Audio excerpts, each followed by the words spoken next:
All right. So last time we left off on this kind of Big Bang, what it was, the little Big Bang video on and all that. So you guys, if you didn't watch that, you can go online to watch that. Now, the Big Bang brings up a lot of issues, especially among Christians, but we need to deal with it. And so I figured I put a couple of slides in so that we can understand maybe some of the differences between young and old Earth, because there are Christians that believe the universe is, 3.7 billion years old, and then there are Christians that believe the Earth and the universe is less than 10,000 years old. A little bit of a time disparity, right?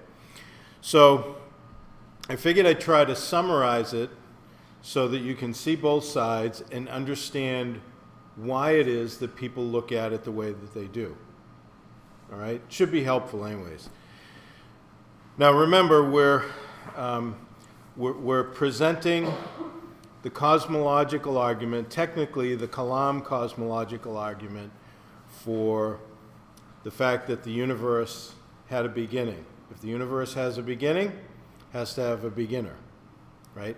Everything that comes to be has to have a cause. God doesn't have a cause because he's the infinite, uncaused cause. He's always been there, but we'll get into the evidence for that and work through it. So the young Earth view is based on the following reasons. First, young Earth people believe that man was made on day 6. Now, that's relative to the beginning of the universe, okay? The days are 24-hour days. Now, the reason that Exodus 20:11 is in there, because when Moses gave the law, and Moses also wrote Genesis, he said, just like God created the earth in 6 days and rested on the 7th, so you work for 6 days and rest on the 7th. So there's a direct correlation, and there would be no reason to try to change what the days are. Moses isn't changing them. He's the writer. He understands what he wrote. He's making a direct correlation. So that's why that verse is there. Everybody with me? Now, Jesus said in Mark 10:6, from the beginning of the creation, and that G2937, that's a Strong's number. That's coded to the Strong's Concordance. We'll get to that in a minute. From the beginning of the creation, God made them male and female. So the word for creation is that Strong's number, and that will be significant in a minute. So Jesus is saying, when creation began, God made them male and female. So now we see how man being created on day 6 is relative to the beginning, because Jesus connects them together. The genealogies limit the time frame of Adam. Jude 7 says Enoch was the 7th generation from Adam. So, generations are not millions of years. Generations are much shorter than that, obviously. They're not even thousands of years, okay? So we can only go back so far, biblically, to Adam. You just can't expand it eternally, okay? The fossil record for young Earth people, young Earth creationists, is seen as something that was deposited during the flood. The lower strata, having things that typically have less mobility than the things near the top. This is their analysis. Now, obviously, there's no place that you can go in the world and just cut the earth and then all the strata are equal and perfect. That just doesn't exist anywhere. In other words, there's, through tectonic plate movement and everything else, the layers are not always exact. They vary in place to place. But for the most part, you can kind of cut through and you can see that there's varied sediments. So young earth creationists would say that as the global flood settled all the sand and silt and mud and dirt and rocks and everything else, that would create that natural settlement. They have an issue with people that are old earth, or especially if they ignore the flood or try to make the flood local, which the Bible doesn't. Peter doesn't. In 2 Peter chapter 3, he makes it clear the flood is global. But the sediment from an old earth perspective, and we'll look at it in a minute, they see it as a time scale. But the problem is that there is evidence where you can look at it, like in the Grand Canyon and all that makes it evident that it was not just laid down, over millions of years, little by little. I mean, the river that runs through the Grand Canyon is a trickling river. I mean, that certainly didn't cut the Grand Canyon, okay? So canyons are typically created during flash flood scenarios. So young earth people would not see what they call the geologic column, where all the fossils are in those different layered stratas, as a time scale. They see it all done within the year that the flood took place, and then the settlement of all the mud and rocks and sand and everything else. Okay? Adam's sin brought death to all creation. Same word Paul uses in Romans 8:22. Paul says, all creation groans and travails right now until the coming of the Lord, right? It'll end with what he calls our adoption, which is the redemption of our bodies. So when man is in his full redemption, we get our glorified bodies, then the creation is also healed through the effects.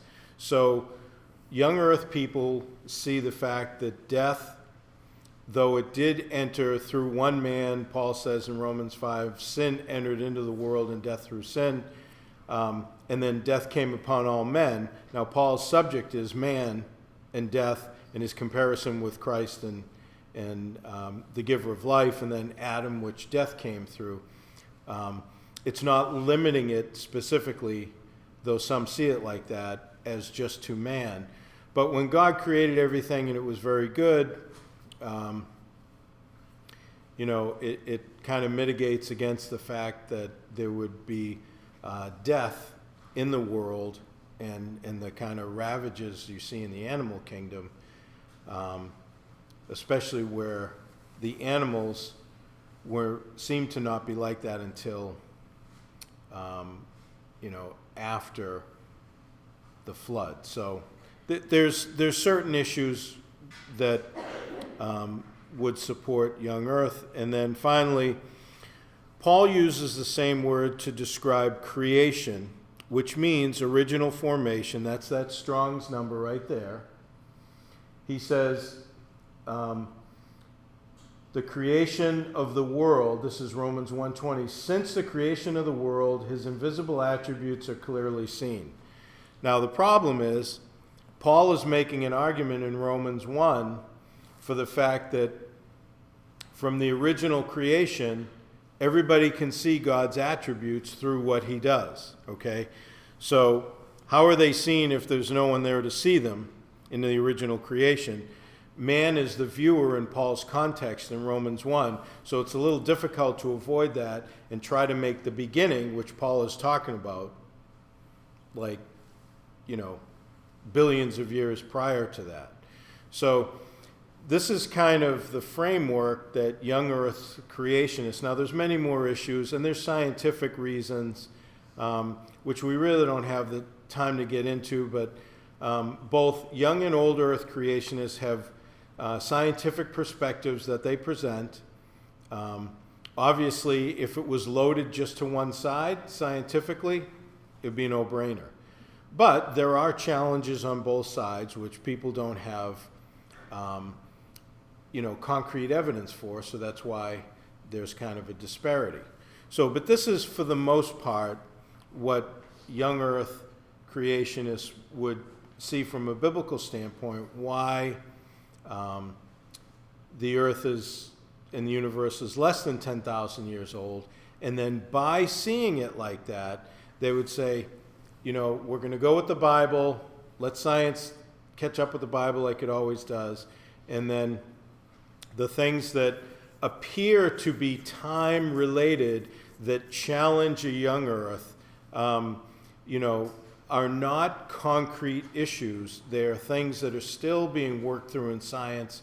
And in other words, they view it as, why would we change our perspective from a young earth perspective just because scientists come up with some view or postulate some hypothesis which is not provable, and then people kind of get behind because they like it.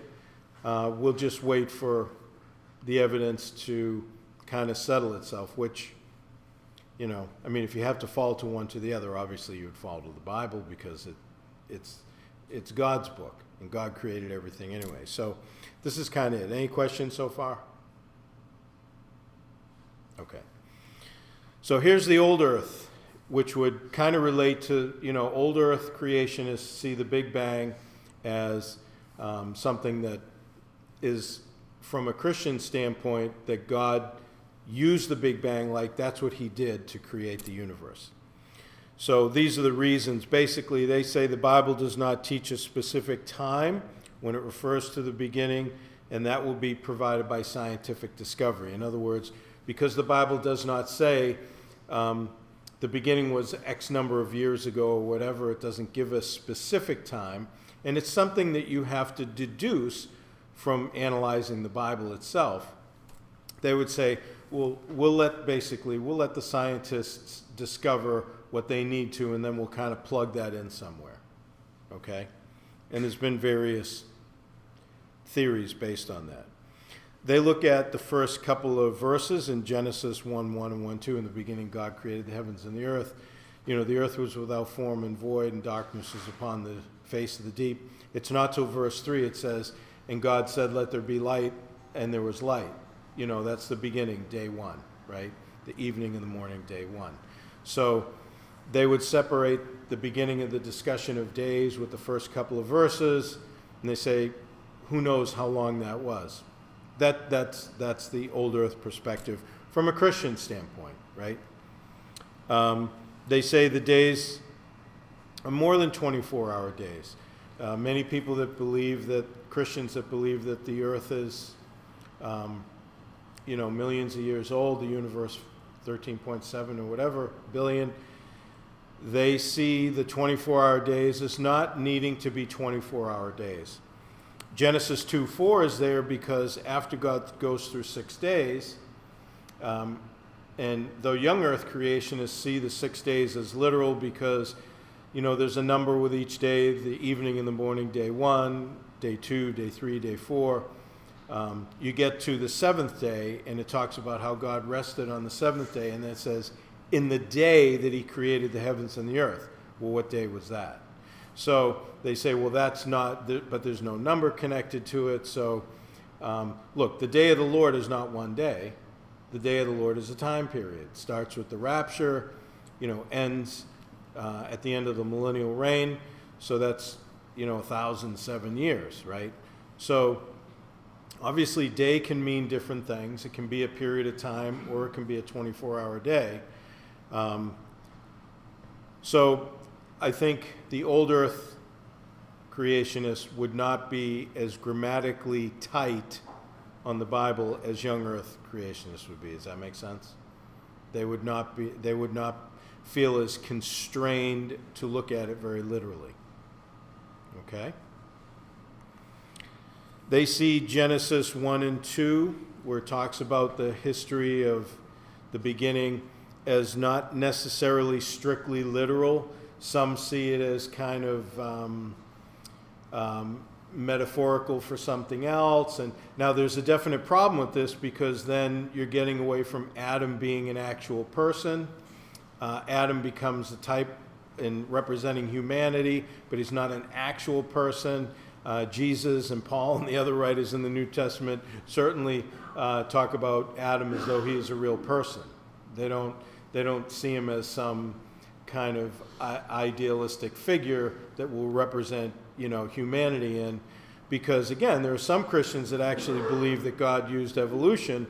So at a certain point when, the common ancestor to humans and apes started to develop into the human line as it broke off, at some point in time they became human and God, breathed into them the breath of life and all this. So little odd. I don't think that there's certainly much biblical support for that. And there's really no evidence for evolution, so I don't know why a Christian would hold that position, but some do, okay? But again, I think you're seeing the pattern that you have to certainly move a little bit away from a strictly literal position to start to expand time, because the Bible doesn't seem to provide that time in a natural reading of it, okay? They see the genealogies as having gaps, which they do. I don't think they have millions of years of gaps, but they certainly can have, it's potential to have some thousands of years, but I don't know that you can stretch it too much more than that. They believe that death occurred before man sinned, so they would see that there was an animal existence, and as the animals died, they became, over the millions of years, part of that strata that was laid down. Now, I think what people at times fail to see is that, roadkill does not get put into the fossil record. I mean, fossilization is something where something dies and it's buried and compacted. It's not sitting there over years where the dust just kind of accumulates on it. It requires a different dynamic in order for the fossilization to happen. So, but again, they need death to happen before Adam because there's millions of years prior to Adam in their view. And again, they're using the fossil record as a time measurement, okay? And then finally, the fossil record, right? So they don't see it as laid down by the flood. They see it as laid down over millions of years of time. And whatever lived during certain epochs of time died, got fossilized, and that's what you see in those layers. As though, I don't know where all the rock layers came from, but apparently it happened over millions of years. From a young Earth perspective, they would say, well, you're just looking for enough time for anything to happen. From an old Earth perspective, they'd say, but the universe is old, you have to accommodate that because that's what science tells us. So, that becomes the issue. But so do you kind of understand both perspectives? I don't want to indoctrinate you into one. I want to educate you on both. All right? So we'll listen to... We actually saw your video of you telling somebody about the whole young Earth, old Earth theory. Uh-huh. Do you believe that the dinosaurs to be millions of years old based on carbon dating, like scientists do? Mm-hmm. Like age of the Earth question, look, I'm absolutely certain the universe is at least 57 years old. I'm going to throw my dad in there. It's at least 83. Okay? Christians argue over this. And I could spend a lot of time going through it, but let me give you the very short answer. No matter what perspective you take on the age of the Earth, you're making assumptions that you can't prove. Whether you think it's old or young, you're making assumptions you can't prove. Let me give you an example. And that's true. Some people will say, well, the light from the stars shows that the universe is 13.8 billion years old. That assumes the speed of light hasn't changed, right? If the speed of light has changed, we don't know how old the universe is. Is it a good assumption the speed of light hasn't changed? Probably. Why? Because if you change the speed of light, you've got to change all the other laws of physics with it, right? So it's probably the fact that the Earth is very old, okay? Carbon dating also has assumptions you can't prove. The beginning amount of carbon-14 in something, the decay rate, all that has changed. Same thing with salt in the ocean. These are all assumptions you can't prove. Are they good assumptions? They might be. right? How about saying that the Bible teaches a young universe? It might. However, if you want to take a hyper-literal view of Genesis 1, what does the first verse say? In the beginning, God created the heavens and the earth. Okay, when did God create the heavens and the earth? In the beginning. Does it say when the beginning was? No. You say, well, the days. What about the days? The days don't begin till verse 3. Right? But Genesis 1:1 says the heavens and the earth are already created. You say, well, maybe that's a summary statement. It could be, but what are you doing? You're making an assumption you can't prove. It seems to me, and this is the case with John Lennox, the great Christian philosopher and mathematician from Oxford University, who wrote the book 7 Days That Divide the World. He thinks Genesis 1:1 leaves the question of the age of the earth indeterminate. Because if the heavens and the earth are created before the first day begins, who knows how old the universe is? Either way, you've got assumptions you can't prove. That God created is more certain than when. One other thing I got to say about this, because I know a lot of people are thinking, what about death before the fall, right? And we think that Romans 5:12 says that death came to creation because of Adam's sin. That's not what it says. It says death came to all men through Adam's sin. It doesn't say that death came to all creation. There could have been death before Adam and Eve to creation. Remember, there was a fall before the fall. What was the fall before the fall? Satan, right? That could have affected the earth. We don't know. And by the way, why would you need to build a Garden of Eden if the whole world was a paradise? These are just things you got to think about, right?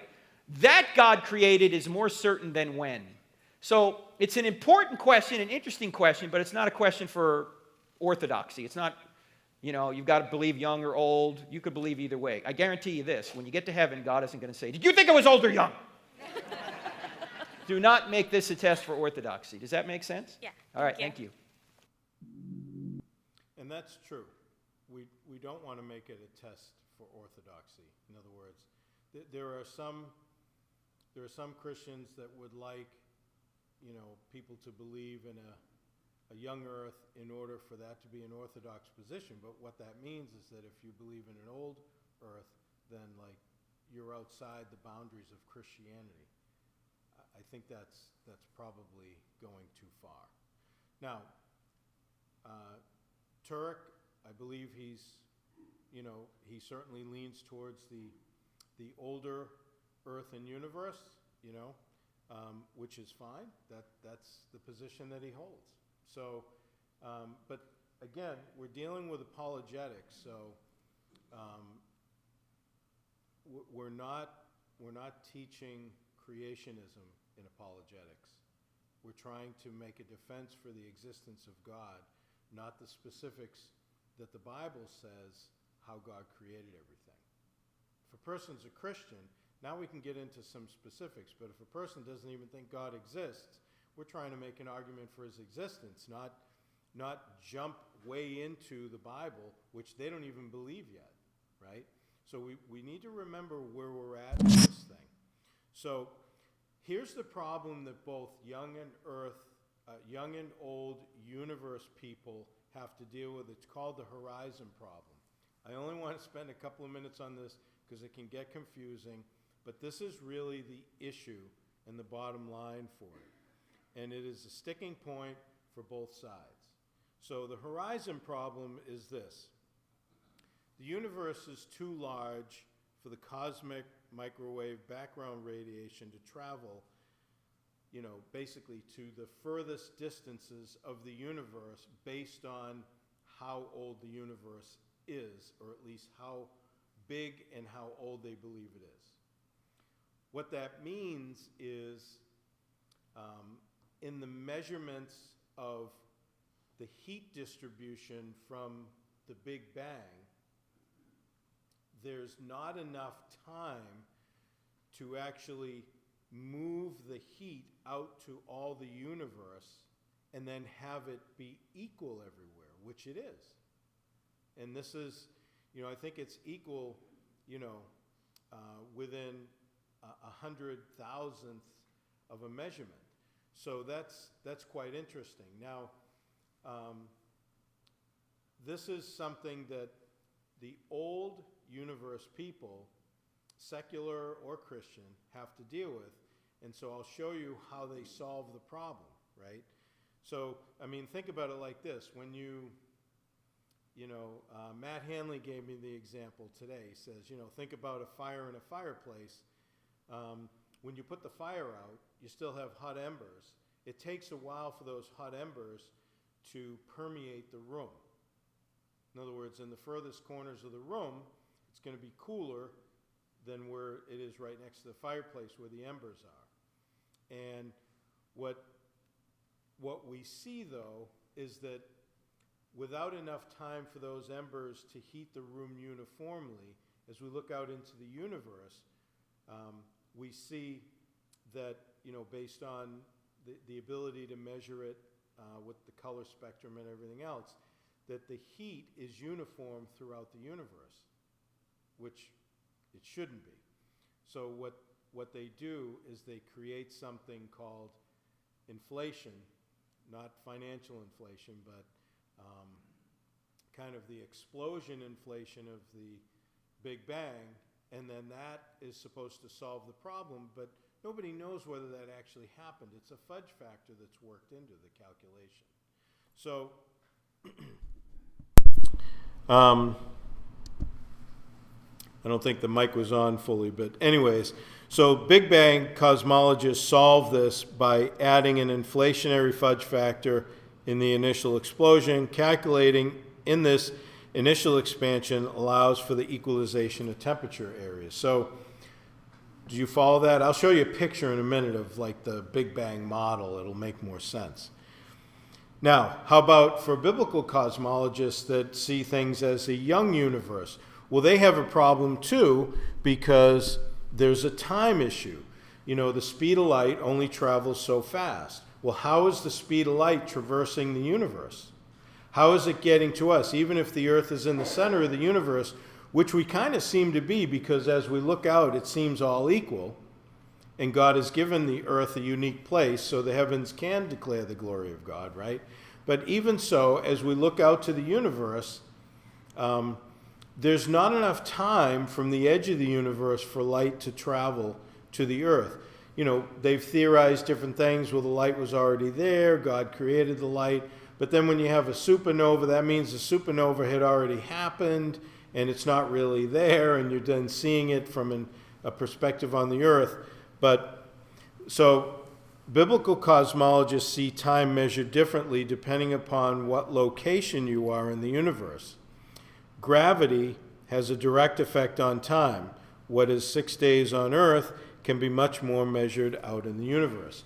They've done tests where they have, they've measured the same effective time distance on the ground and up on a high building and everything, and there is a time difference. Time changes as you move further away from gravity.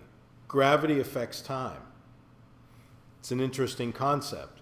And so they know that, but nobody can actually go out to the end of the universe to see how time is affected. Now, it is possible that what is 6 days on Earth out in the universe, from our perspective, may seem like billions of years, but based on our position and relative time that we're dealing with, it's only 6 days for creation. Do you follow that? So, but there's no way to actually, nobody can get out there and say, okay, measure it. You just can't do that. You can't get that far, right? So, like Turek said, there's assumptions everybody has to make, and nobody has the absolute conclusive final say on it other than God, because nobody can go out and collect those measurements no matter what they do. So there are certain assumptions, but again, we're dealing with apologetics. We're not dealing with, how God created the world. So this is the model of the Big Bang. Now notice here, that's where the inflation happens right at the beginning. So the idea is that you have this, quantum fluctuation, bang, the thing explodes, and you have this quick inflationary hot period, and then everything is just distributed out evenly. They don't know that. It's a theory. It's something that it's obviously not testable. It only happened once. Now, Christians believe when God spoke everything into existence, like Genesis 1 says in Psalm 33, that, he spoke and bang, it happened. That's fine. However God did it, he did speak and things came into existence. There's nothing comparative to creating something out of nothing. It's just not there. You can't do it. So, how does that work? God didn't just create the matter, but time started. Think about it, the first verse. In the beginning, that's relative to time. God created the heavens, which is space, and the earth, which is matter. So God created time, space, and matter when he started everything. But, we know he spoke it into existence, but, what did that look like? I don't know. Nobody knows. I hope they run some videos in heaven, that's going to be really something to observe. But, to have nothing, it's really beyond our capability to understand it. So, interesting stuff, though, right? You didn't know you get a headache tonight. So, what do we do with the Big Bang? The goal of apologetics is not to push biblical cosmology, in other words, what the Bible talks about how the universe began. No matter what age you think the universe is, the focus is on the fact of the beginning of the universe. That's what we're focusing on, right? So let's use the Big Bang. It doesn't matter. If that's what the world sees, our goal is to talk about what actually occurred, which is there's a beginning, okay? And secular scientists believe that. So the fact that the universe had a beginning is the issue. The fact that secular astronomers who are not Christians interpret the evidence that way, that's great. All we need from, these people that are, educated astronomers and well accepted is that there had to be a beginning. Because once you establish that, you need a beginner, and you need somebody beyond time, space, and matter. That's where we want to go. The fact that there is a beginning requires a beginner. It's where we want to end up. So let's see what some secular scientists have to say. So this is Alexander Vilenkin from Tufts University. He said, and he's a physicist, right? So it is said that an argument is what convinces reasonable men, and a proof is what it takes to convince even an unreasonable man. With the proof now in place, cosmologists can no longer hide behind the possibility of a past eternal universe. There is no escape. They have to face the problem of a cosmic beginning. That's great. This guy's he's not a Christian, but he's being honest with the evidence, okay? Now, this is Arno Penzias. He's one of the co-discoverers of the cosmic microwave background radiation in 1965 with Wilson, who we'll quote in a minute. But Penzias' research into cosmology has caused him to see evidence of a plan of divine creation. He says that the best data we have are exactly what I would have predicted had I had nothing to go on but the 5 books of Moses, the Psalms, and the Bible as a whole. Pretty good. They're being honest. Robert Wilson, who was the co-discoverer with him, he says, certainly there was something that set it all off. Certainly, if you are religious, I can't think of a better theory of the origin of the universe than a match with Genesis. That's what we want. Honest guys. This is George Smoot, right? So he wrote a book called Wrinkles in Time. He says, the Big Bang, the most cataclysmic event we can imagine on closer inspection, appears finely orchestrated. The question of the beginning is as inescapable for cosmologists as it is for theologians. Again, these guys are not Christians, right? Einstein, he says, the harmony of natural law reveals an intelligence of such superiority that compared with it, all the systematic thinking and acting of human beings is an utterly insignificant reflection. Now, Einstein wanted an eternal universe, and he actually, in his calculations, started to realize it may not be, and he put a fudge factor in to keep it eternal until Hubble dragged him down to look through the telescope and said, you can't keep that there anymore. You got to look at this. So it was after that that Einstein removed his fudge factor, and he admitted that, yeah, okay, the universe had to have a beginning, but that's not what he wanted. He didn't like that.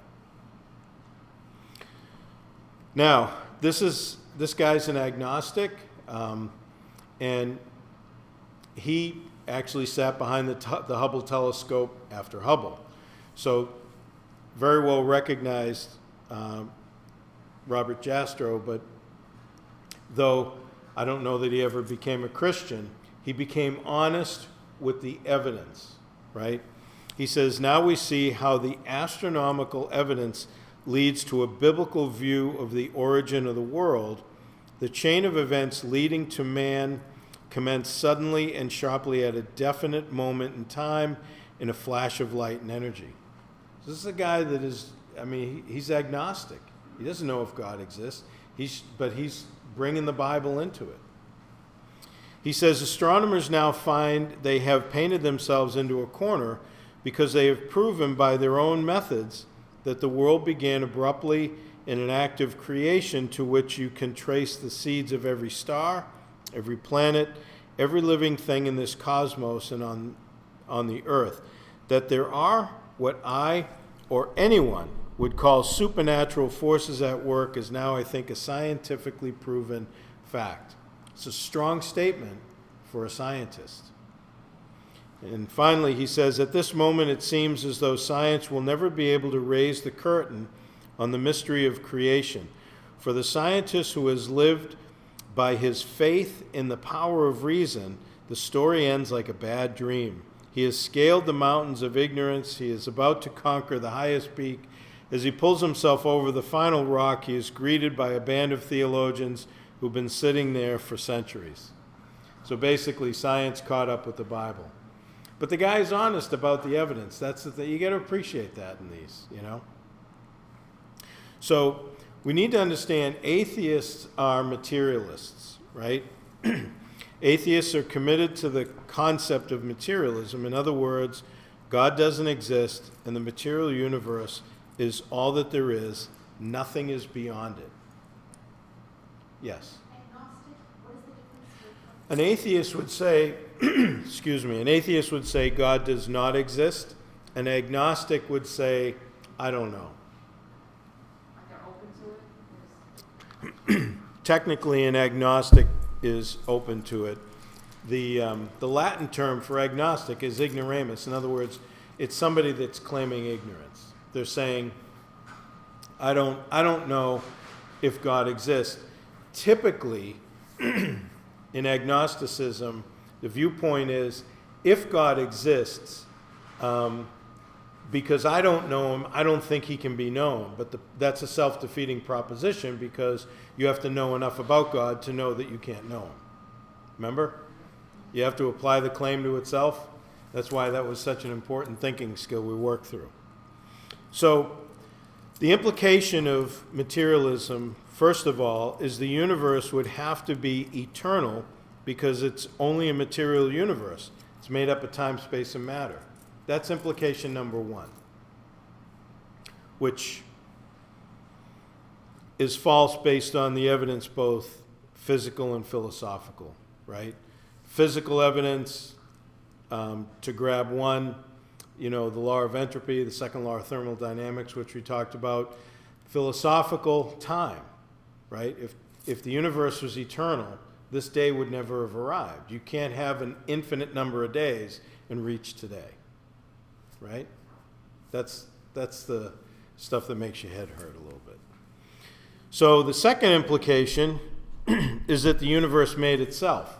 Now, we know that that's a logical absurdity. We went through that, since the law of causality has to be ignored, though it's used by all practicing scientists. So the scientist that says, the universe made itself, they're ignoring the very scientific methods that they're using and they know are there. So nothing can't make itself. If it did, no one could practice science because things would randomly pop into existence. You can't have the entire universe pop into existence and then say, well, that'll never happen again. It means anything can pop into existence. You can't do science like that, right? So creation is more than material, which tells us science is limited because science cannot test things beyond the material world, right? So there exists non-material aspects science can account for, right? There exists non-material aspects, in other words, philosophy. Science requires philosophy before science can actually be done properly. In other words, I have to start with philosophy, or my reasoning ability. I have to figure out what I think an experiment's going to do, which has nothing to do with science. That's philosophy. That's the thinking practice of reasoning through what I'm expecting. So then I take the experiment and I do it, and then I have to take the data from the experiment and I have to analyze it and think about it, right, philosophically, to come to a conclusion. So philosophy is there before and afterwards. Science is just the experimental portion, but then you have to interpret the data. That's a philosophical exercise. Do you follow me there? So, so I have a few videos now, a few short little clips. The first one is William Lane Craig. He's the Christian, probably one of the best Christian debaters I've seen. He debates this guy, Peter Atkins, who's an atheist, and they're discussing whether there's anything more than material existence, what we're talking about, okay? So naturalism requires that there is nothing more than molecules that exist. So basically, you're a moist robot. You have nothing more than just you. Your mind is your brain. Your mind is not beyond the gray matter in your head, right? So Craig is going to show Atkins the logical absurdity of his self-contradictory position on materialism. And you'll see that Atkins has this kind of deer in the headlights look as William Lane Craig is going through his explanation.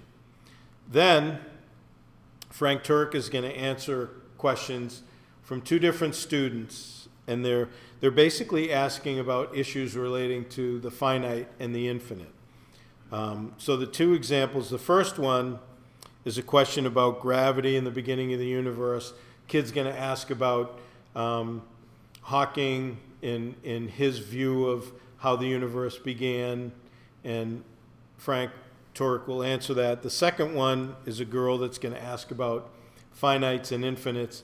She has a misconception, and he'll clear it up. Everybody with me? So this first one is William Lane Craig. You'll love this. To take about the world. Sure, that's possible. Okay. But do you deny that science cannot account for everything? Yes, I do deny that science So what can. can't it account for?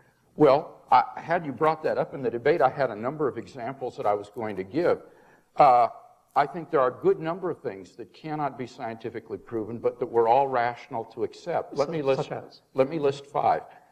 Logical and mathematical truths cannot be proven by science. Science presupposes logic and math, so that to try to prove them by science would be arguing in a circle. Metaphysical truths, like there are other minds other than my own, or that the external world is real, or that the past was not created 5 minutes ago with an appearance of age, are rational beliefs that cannot be scientifically proven. Ethical beliefs about statements of value are not accessible by the scientific method. You can't show by science whether the Nazi scientists in the camps did anything evil as opposed to the scientists in Western democracies. Aesthetic judgments, number 4, cannot be accessed by the scientific method because the beautiful, like the good, cannot be scientifically proven. And finally, most remarkably, would be science itself. Science cannot be justified by the scientific method. Science is permeated with unprovable assumptions. For example, in the special theory of relativity, the whole theory hinges on the assumption that the speed of light is constant in a one-way direction between any 2 points A and B. But that strictly cannot be proven. We simply have to assume that in order to hold to the theory. But you're missing the whole... So put that in your pipe and smoke it. Yeah, all right. Okay. Yeah. So we are, none of these... I mean, he crushes Atkins. I mean, Atkins, the advantage that you have when you have the truth is that everybody else is fighting an uphill battle. Now, you may not know all the truth and you may not have all the answers, but you know you're standing on the right side, you know? Because, I mean, Atkins has written books, and, I mean, if you actually, you can go out on YouTube and watch the debate, he makes absurd claims, you know? And this is what you'll find. We'll have a clip a little bit later on, but let's watch the next two.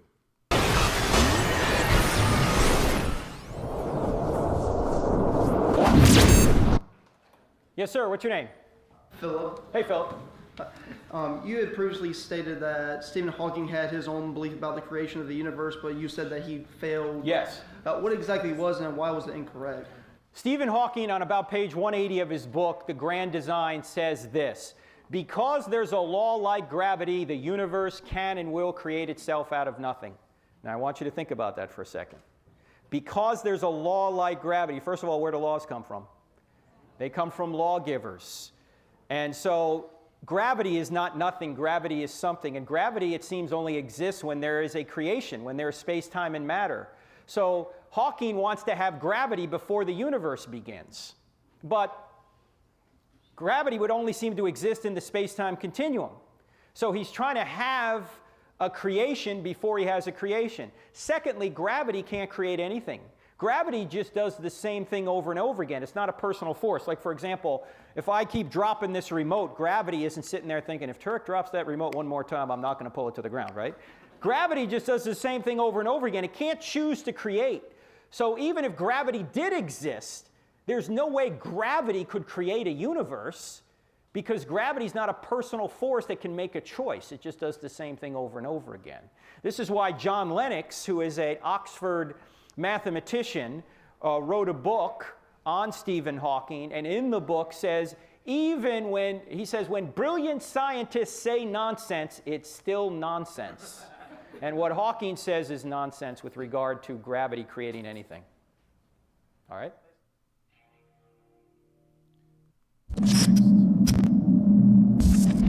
And then I wanted to go back to the infinite being thing, the concept that there can only be... This one? Yes. Okay. So it's great that it's up there. So number 3, a being that lacks something is not infinite. Right. I don't logically understand that, because we know that we have different sizes of infinity, and we have different versions of infinity. For example, odd numbers go on infinitely just like even numbers do.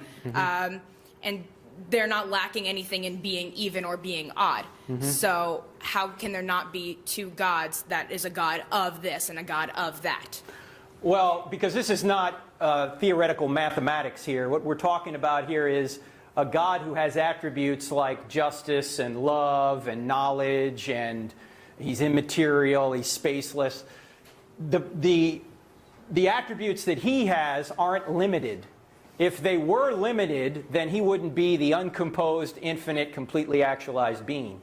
There would have to be some other being that would have to have created him, because everything that's composed or has potential must be created by something else other than it. And you can't go on an infinite regress. Ultimately, you're going to get back to an uncomposed, completely actualized, infinite being that lacks nothing. Okay. I know this is difficult. It is. It's not easy to wrap your mind around. Half the time I don't get it, okay? But it's stuff that if you study long enough, you realize, yeah, this does make sense, even though I can't get my mind around it. In fact, somebody put it this way. It would be strange if an infinite God wasn't strange to us. Think about that. I mean, if God is infinite, has no limits, it would be strange if that being wasn't strange to us. Why? Because everything that you and I understand in this world is finite. Everything physical is finite, right? It's put together. This is one reason why, by the way, in the Ten Commandments it says don't make any graven image. No. Why? What's the big deal with graven images? Because any image you make of an infinite being necessarily limits his majesty. You can't draw a picture of infinity. You can draw a picture of Jesus. Why? Because Jesus had two natures. He had a divine nature and a human nature. You can draw the human nature. You can't draw the divine nature. It's infinite, has no limits. That's why the closest thing in our experience to an infinite being are the heavens. Stars equivalent to grains of sand on all the beaches on all the earth over 200,000 years at 5 miles a second between those stars. Mm-hmm. That gives us some kind of comprehension of what infinity means.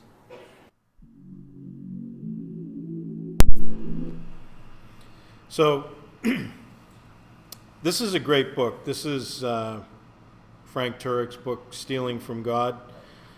So, I think it's an excellent resource if you want to understand some of this in more detail, right? He goes, it's not about tithing, it's about how atheists basically steal the theistic worldview in order to make their case against God.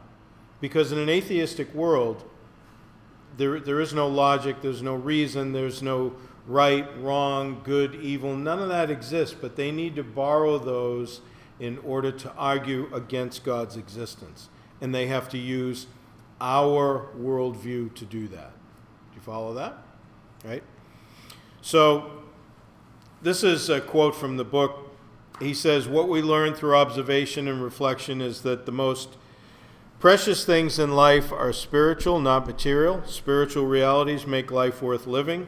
Love, relationships, acceptance, hope, compassion, justice, meaning, joy, and fleeting moments of transcendence remind us that we were made to experience something and someone greater.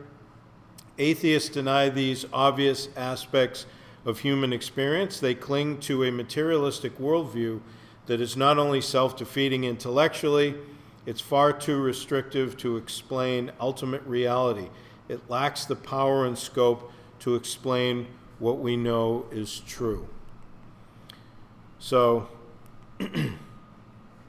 this is how we reason from effect back to cause in dealing with God. So, the first cause must be spaceless, timeless, and immaterial, because space, time, and matter were created. Therefore, the cause must transcend space, time, and matter, right? Go beyond it. Beyond the natural world into the supernatural world, super being beyond. Okay?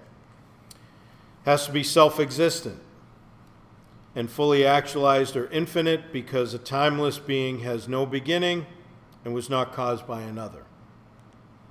He has to be simple in essence, because an infinite being can't be composed of parts that you put together.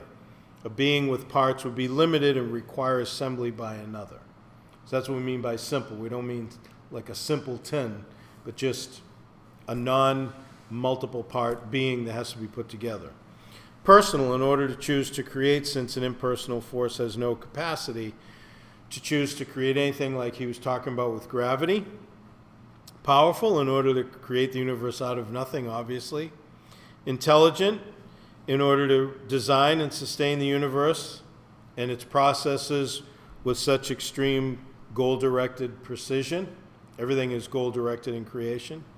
Author highly complex information. Provide his creatures with the ability to reason.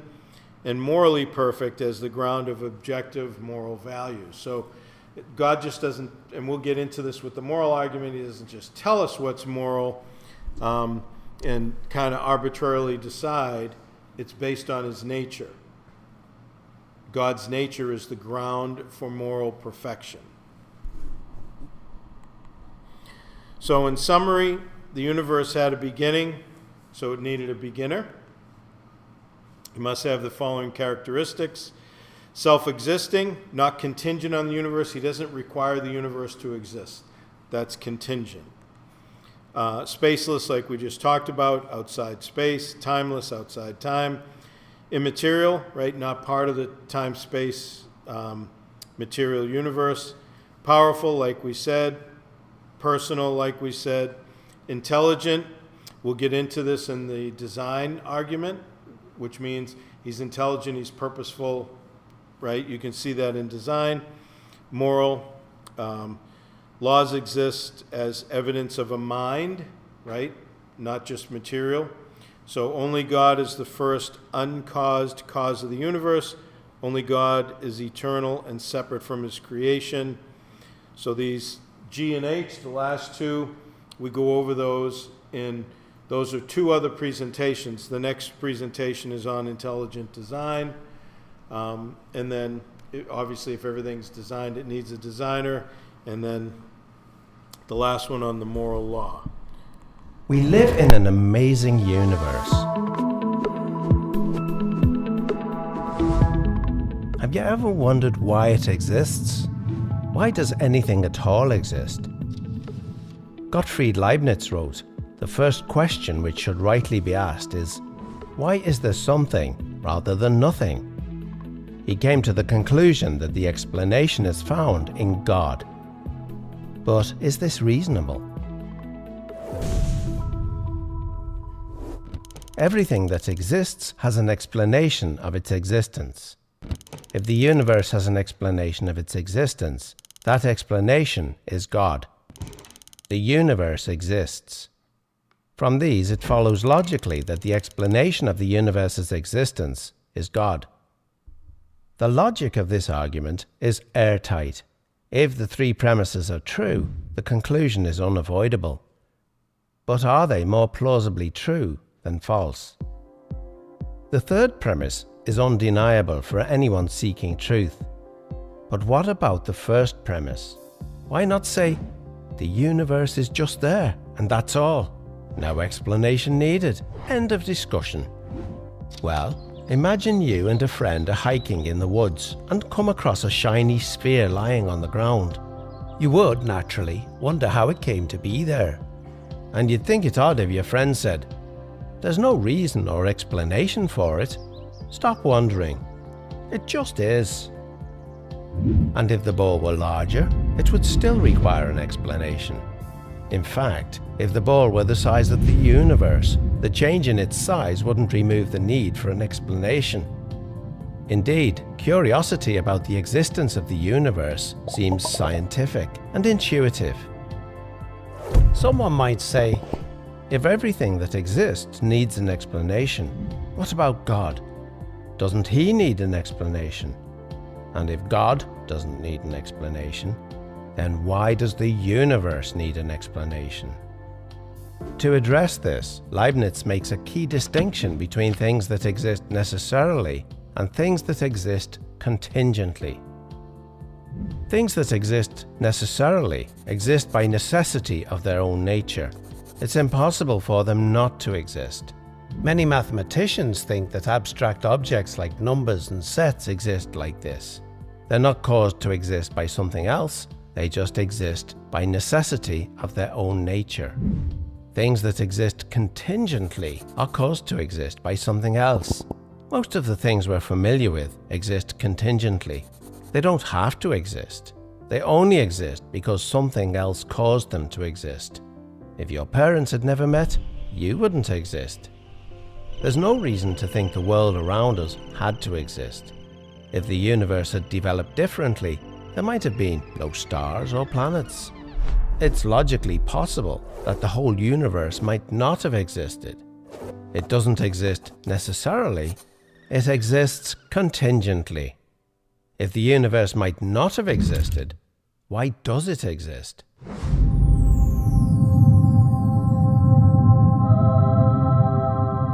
The only adequate explanation for the existence of a contingent universe is that its existence rests on a non-contingent being, something that cannot not exist because of the necessity of its own nature. It would exist no matter what. So, everything that exists has an explanation of its existence, either in the necessity of its own nature or in an external cause. But what about our second premise? Is it reasonable to call the explanation of the universe God? Well, what is the universe?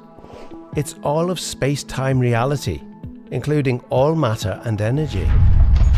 It follows that if the universe has a cause of its existence, that cause cannot be part of the universe. It must be non-physical and immaterial, beyond space and time.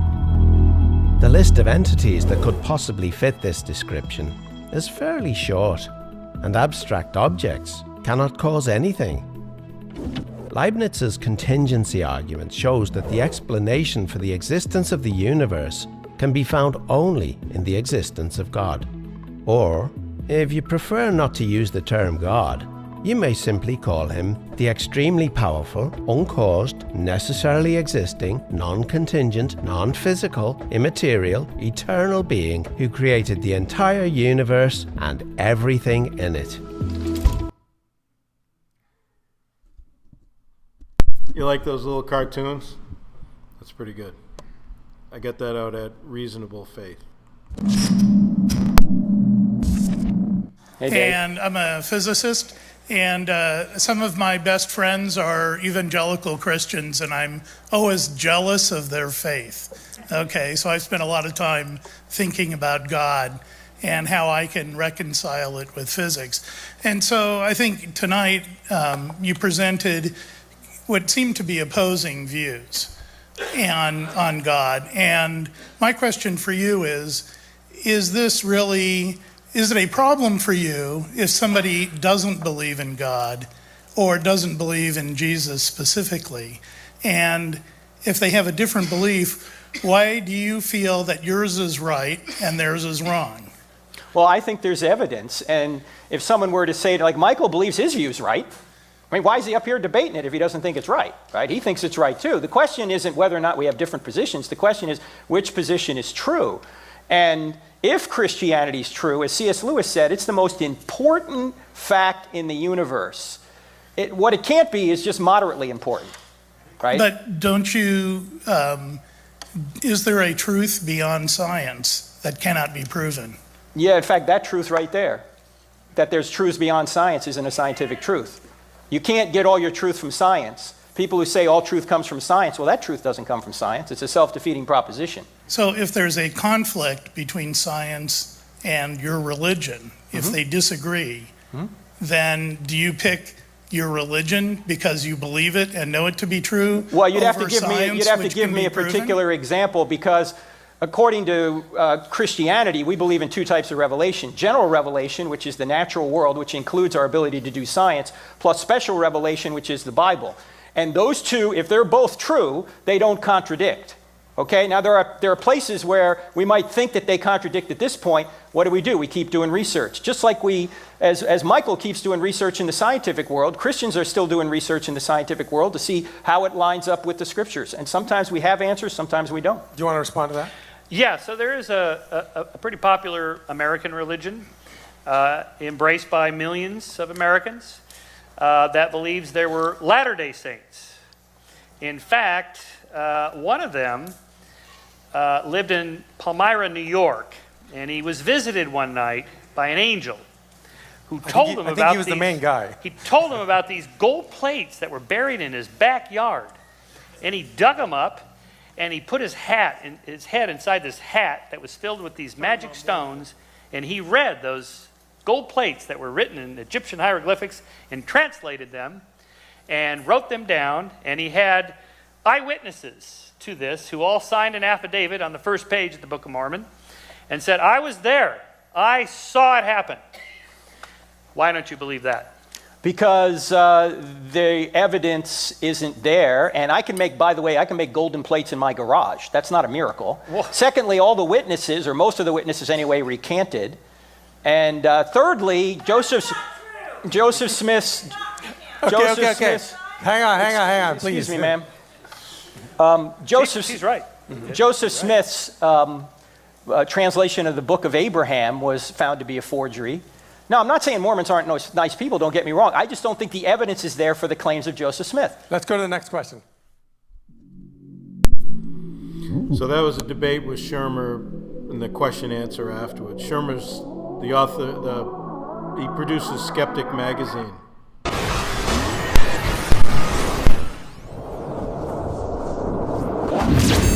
Yes, sir. What's your name? Well, first I want to thank you for spreading critical thinking skills all over. We much needed it right now, especially with this political time that we just passed. Second, having trouble with your first argument when from the Big Bang, obviously somebody had to set it off. Yeah. Now, why does that have to be a somebody or something or a being? How do you make that connection? Because making that argument seems like it could be anything. How do you get to God? Okay, good question. How do we get from the Big Bang to a personal being? Yeah, why not matter or Okay, because matter and space and time had a beginning. So whatever created space, time, and matter can't be made of space, time, and matter. So whatever created space, time, and matter has to be spaceless, timeless, immaterial, also powerful. Because the being, whatever it is created out of nothing. No space, no time or matter. Or no space, time, or matter. And then also personal. Why does the being need to be personal?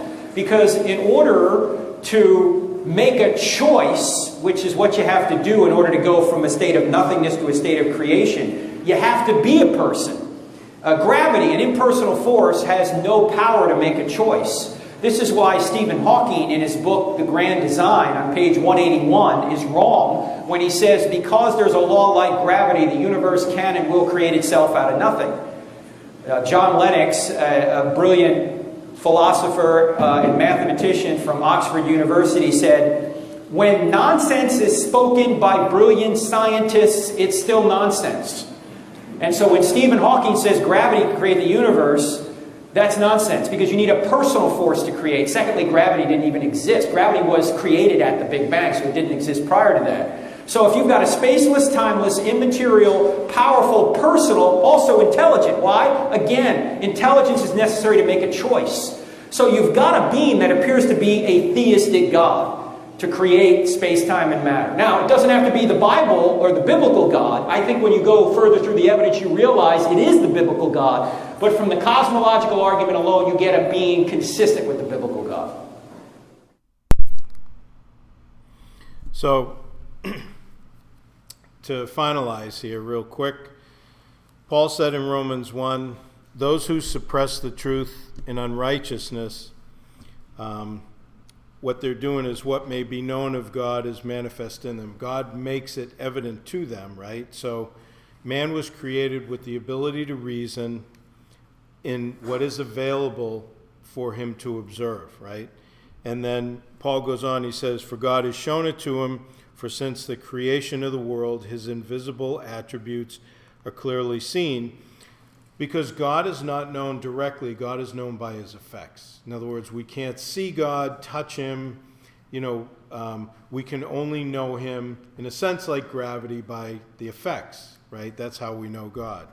And then in verse 20 he says, being understood by the things that are made, even his eternal power. So that is, God is powerful enough. That's really kind of where the cosmological argument would sit.